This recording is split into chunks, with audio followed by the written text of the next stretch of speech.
유마일 소설경 불가사의 해탈.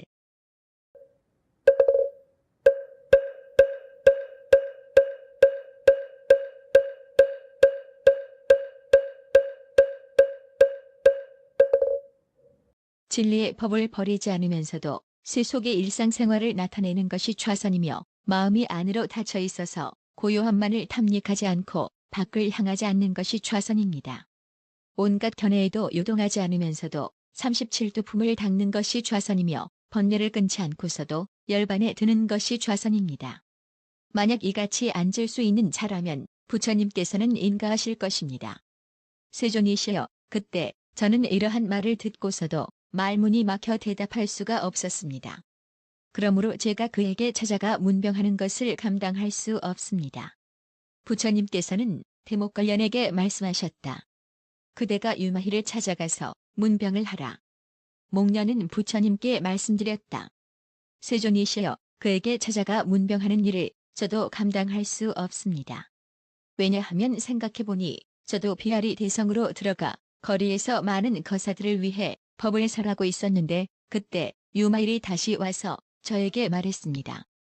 대목련이여, 배기거사를 위해서 설하는 설법은 그대가 설하듯이 해서는 아니 될 것입니다. 설법이라고 하는 것은 마땅히 여법하게 설해야 합니다. 법에는 중생이 없으니 중생의 번뇌를 떠났기 때문이며, 부처법에는 자의 존재가 없으니 나의 번뇌를 떠났기 때문이며, 법에는 수명이 없으니 생사를 떠났기 때문이며, 법에는 인이 없으니 과거의 생과 미래의 생이 끊어졌기 때문입니다. 법은 항상 고요하니 모든 상을 없애버렸기 때문이며, 법은 상을 떠나 있으니 인식의 대상이 없기 때문입니다. 법은 이름이 없으니 언어로 미칠 수 있는 길이 끊겼기 때문이며, 법은 말이 없는 것이니 크고 작은 생각을 떠났기 때문입니다. 법은 모양이 없으니 허공과 같기 때문이며, 법은 부질없는 말이 없으니 필경공이기 때문입니다. 법에는 내 것이 없으니 내 것을 다 떠났기 때문이며, 법에는 분별이 없으니 식별하는 작용이 없기 때문입니다. 법은 비교할 수가 없으니 상대되는 것이 없기 때문입니다. 법은 근본적인 원인에 속한 것이 아니니 간접적인 원인에 관계되지 않기 때문이며, 모든 존재에 골고루 나타나 있으므로 법성과 같기 때문입니다. 법은 여여함을 따르니 다른 것을 따르지 않기 때문이며, 법은 실제에 머무르니 어떠한 환경에도 흔들리지 않기 때문입니다. 법에는 동요함이 없으니 육경에 의지하지 않기 때문이며, 법은 오고감이 없으니 시간 속에 머물러 있지 않기 때문입니다. 법은 공을 따르고 무상을 따르고 자괴함이 없어야 하니, 법은 아름다움과 더러움의 차별을 떠났으며, 법은 더하거나 덜함이 없으니 법은 생멸이 없기 때문이며, 법은 돌아가야 할 바도 없으니 법은 안, 이, 비, 설, 신, 의를 훨씬 넘어섰기 때문이며, 법에는 높고 낮음이 없으니 법은 상주하여 움직이지 않기 때문이며, 법은 일체의 분별하는 관찰과 소행에서 떠났습니다. 대목련이여, 법상은 이와 같은데 어찌 설할 수 있겠습니까? 무릇 법을 설하는 것은 설함도 없고 가리킴도 없으며, 그 법을 듣는 것도 들음도 없고 얻음도 없는 것입니다. 비유하자면 마치 마술사가 마술로 만든 인형을 위하여 법을 설하는 것과 같습니다. 마땅히 이러한 생각을 갖고서 법을 설하여야 합니다. 마땅히 중생의 능력에 예리하고 무딘 차이가 있음을 알아야만 하며, 중생을 보고 즉연히 어떠한 것에도 걸림이 없어야 하고, 커다란 자비심으로 대승을 찬탄하며 부처님의 은혜에 보답하고자 염원하여 삼보가 끊어지지 않도록 한 다음에 설법해야 합니다. 유마일이 이와 같이 법을 설하였을 때 800명의 거사들이 한결같이 안욕따라 삼맥삼보리심을 일으켰습니다. 그러나 저에게는 이러한 말재주가 없습니다. 그러므로 저는 그를 찾아가 문병을 하기에 적당치 않습니다. 부처님께서는 대가섭에게 말씀하셨다. 그대가 유마희를 찾아가 문병을 하도록 하라. 가섭이 부처님께 말씀드렸다. 세존이시여, 저는 그에게 찾아가 문병하는 일을 감당할 수 없습니다. 왜냐하면 생각해보니 저는 옛날 가난한 마을에서 걸식을 하였는데, 그때 유마일이 저에게 다가와 말했습니다. 대가섭이여, 자비심을 가지면서도 널리 펴지 못하고 이같이 부잣집을 내버려두고 가난한 사람만 쫓아가 걸식을 하니 가섭이여 평등한 법에 머물러 마땅히 차례대로 걸식해야 합니다. 먹기 위한 것이 아니므로 마땅히 걸식을 해야 하며 온에 의해 임시적으로 뭉쳐진 육신에 대한 집착을 깨뜨리기 위함이니 마땅히 주먹밥을 먹어야 하며 생사의 과보를 받지 않기 위한 까닭으로 마땅히 그 음식을 받아야 하며 이 몸은 사람이 살지 않는 마을이라는 생각으로 마을에 들어가야 합니다. 형상을 보아도 장님과 같이 보아야 하며 소리를 들을 때는 메아리를 듣는 것과 같이 하며 향내음을 맡아도 바람과 같이 맡고 먹고도 맛을 분별하는 일이 없어야 하며 온갖 감촉을 느낄 때에도 지혜를 증득하듯이 해야 합니다. 또 존재하는 모든 것을 환상같이 알며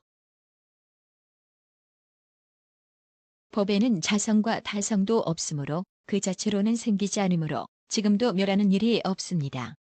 가섭이여 능히 8가지 사도를 버리지 않고서도 팔해탈에 들어가고 사악한 모습을 지닌 채 정법에 들어가며 함께 밥으로도 모든 중생에게 베풀며 모든 부처와 온갖 성현에게 공용한 다음에야 먹을 만합니다. 만약 이와 같이 먹는 사람은 번뇌가 있기 때문이 아니고 번뇌가 없기 때문도 아니며 또 선정의 삼매에 들어서도 아니고 선정에서 나와서도 아니며 이 미혹한 세간에 머물러서도 아니고 열반에 머물러서도 아닙니다.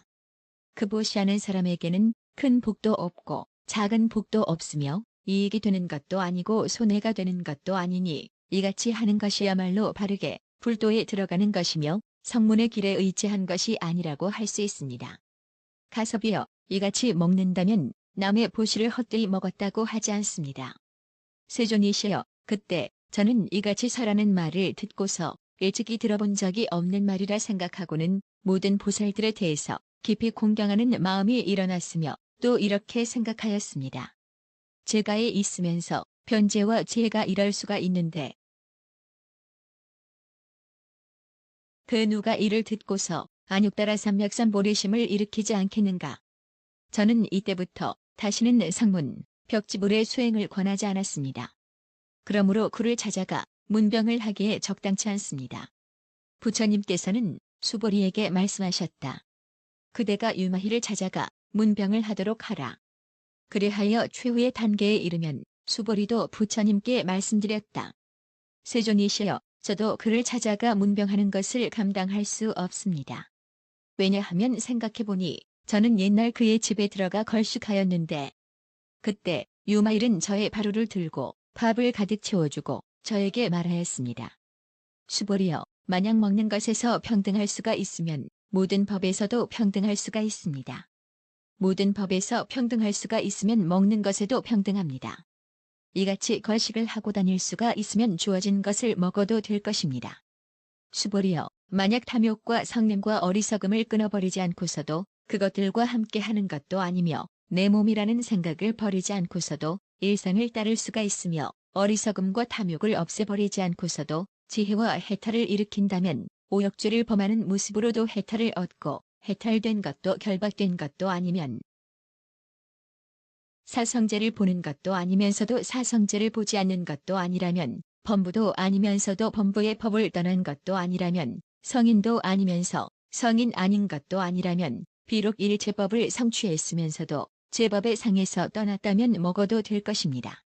수보리여 만약 부처를 만나지도 못하고 가르침도 못 듣고 저 육사 외도인 불안 나가서 말 가리고 서리자 산자야비라지자 아기다 시사흠바라 가라고 대가전한 니건타야지자 등을 그대의 스승으로 삼아 그를 따라서 출가하고 그 스승이 떨어지는 곳에 역시 그대가 따라서 떨어진다면 이 밥을 먹어도 될 것입니다.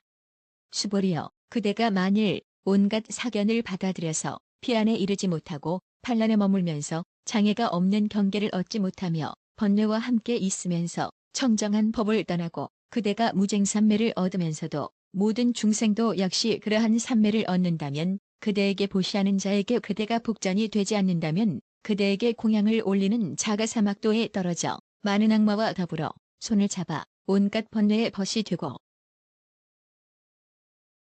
그대는 온갖 악마와 모든 번뇌와 똑같이 하나가 되고 모든 중생에게 원한을 품고 모든 부처를 비방하며 정법을 훼손하고 승가에 동참하지 않고 마침내 깨달음을 얻지 않는다면 그때 밥을 먹어도 좋습니다. 세존이시여 그때 저는 이 말을 듣고 망연자실하여 무슨 말인지 알지도 못하고 어떻게 대답해야 할지도 몰라서 곧 바루를 내려놓고 그 집을 나오려 했습니다. 그러자 유마일이 말하였습니다. 수보리여, 두려워하지 말고 바루를 드시오. 그때 생각은 어떠하오? 여래께서 만드신 꼭두각시가 만약 이러한 일로 나무랐다면 그래도 두려워하겠소. 저는 말하였습니다. 아닙니다. 유마일이 말하였습니다. 일체 제법은 꼭두각시의 모습과 같으니 그대는 지금 두려워해서는 안 됩니다. 왜냐하면 모든 말도 이 꼭두각시의 모습과 다를 것이 없는 것이니 지혜로운 사람에 이르러서는 문자에 집착하지 않기 때문에 두려워할 필요가 없는 것입니다. 왜냐하면 문자는 자성을 여였기 때문에 실상이 공한 것이니 문자에 대한 집착이 없는 것이 곧 해탈입니다. 해탈의 모습이란 것은 곧 제법인 것입니다. 유마일이 이러한 법을 설하고 있을 때 200개 천자들은 진리를 바르게 보는 눈이 맑아짐을 얻었습니다. 그러므로 저는 그를 찾아가 문병을 하는 것을 감당하기 어렵습니다. 부처님께서는 부르나에게 말씀하셨다. 그대가 가서 유마일을 문병하도록 하라. 부르나가 부처님께 말씀드렸다. 세존이시여, 저는 그를 찾아가 문병하는 것을 감당할 수 없습니다. 왜냐하면 생각해보니 예전에 커다란 숲속의 한 나무 아래에서 새로 출가한 비구들을 위하여 설법을 하고 있었는데 그때 유마일이 와서 저에게 말하였습니다. 부르나여, 먼저 선정에 들어 이들의 마음을 살핀 다음에 설법하여야 할 것입니다. 더러운 음식을 보배로운 바루에 담지 마십시오. 마땅히 이들 비구들이 마음으로 바라는 것을 알아야만 합니다. 귀한 유리를 한낱 수정과 같게 보지 마십시오. 그대는 중생의 근기도 알지 못하고 소승의 가르침으로 진리를 구하는 마음을 일으키지 말아야 합니다. 그들 자신들은 부스럼이 없는데 상처를 주지 마십시오. 큰 길을 가려고 하는 이들에게 작은 오솔길을 가르쳐 주지 마십시오. 큰 바닷물을 가져다 소발자국에 넣으려 하지 마십시오. 햇빛을 저 반딧불과 함께 비교하지 마십시오. 부르나여, 이들 비구는 대승의 마음을 일으킨 지 오래지만 도중에 이발보리심을 잊은 것인데 어떻게 소승의 가르침으로써 이를 가르쳐 이끌고자 합니까? 제가 보기에는 소승은 지혜가 미천함이 마치 장님과 같아 모든 중생의 근기에 예리하고 우둔한 것을 분별할 수가 없습니다. 그때 유마일은 곧 삼매에 들어 예비구들이 스스로의 과거를 알게 하였습니다. 그리하여 일찍이 전생에 500부처님께서 계신 곳에 온갖 선근 공덕을 심고 안육따라 삼맥삼보리에로 회항하고 즉시 곧바로 본래의 마음으로 되돌아왔습니다. 그때의 여러 비구들은 유마일의 발에 머리를 조아려 예비하였습니다. 그때 유마일은 그들을 위하여 안육따라 삼맥삼보리심에서 다시는 물러서지 않도록 설법하였습니다. 그때 저는 생각하기를 성문은 중생의 근기를 정확히 살피지 않고서 설법을 해서는 안 될 것이다 하였습니다. 그러므로 그를 찾아가 문병하는 것을 감당하지 못하겠습니다. 부처님께서는 마하가전년에게 말씀하셨다. 그대가 유마일을 찾아가 문병을 하도록 하라. 가전년도 부처님께 말씀드렸다. 세존이시여, 저도 그를 찾아가 문병하는 것을 감당할 수 없습니다. 왜냐하면 생각해보니 예전에 부처님께서 여러 비구들을 위하여 간략히 가르침의 요점을 설하셨을 때 저는 곧이어서 그 뜻을 자세하게 설하였습니다. 저는 무상의 뜻이며 괴로움의 뜻이며 공의 뜻이며 영원히 변하지 않는 주체는 없다는 뜻이며 정멸의 뜻이라고 말하였는데 그때 유마일이 와서 저에게 말하였습니다. 가전년이여, 생멸하는 마음으로 제법에 있는 그대로의 모습을 설하여서는 안 됩니다. 가전년, 제법은 끝내 생하지도 않고 멸하지도 않으니 이것이 무상의 뜻이요 오는 공하여 생기는 것이 없음을 깨닫는 것, 이것이 괴로움의 뜻입니다.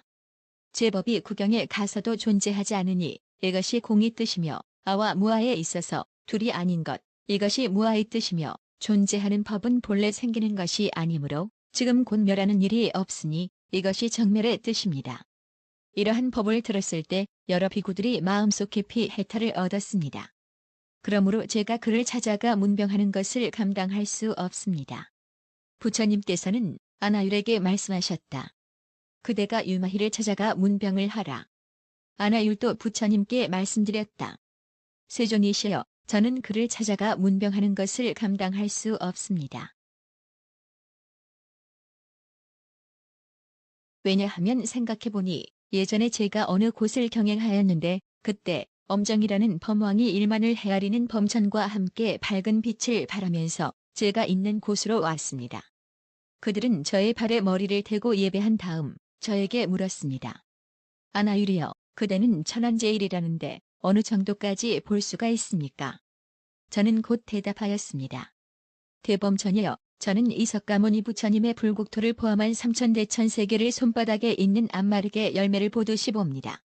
그때 유마일이 저에게로 와서 이렇게 말했습니다.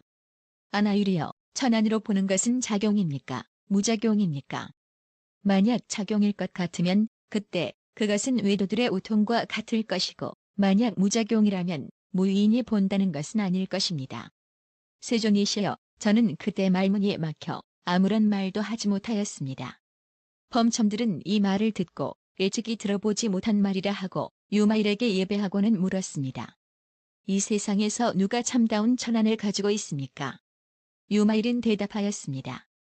부처님이신 세존만이 참다운 천안을 지니고 계셔서 항상 삼매에 드셔서 모든 부처의 나라를 빠짐없이 이상으로 보지 않으십니다.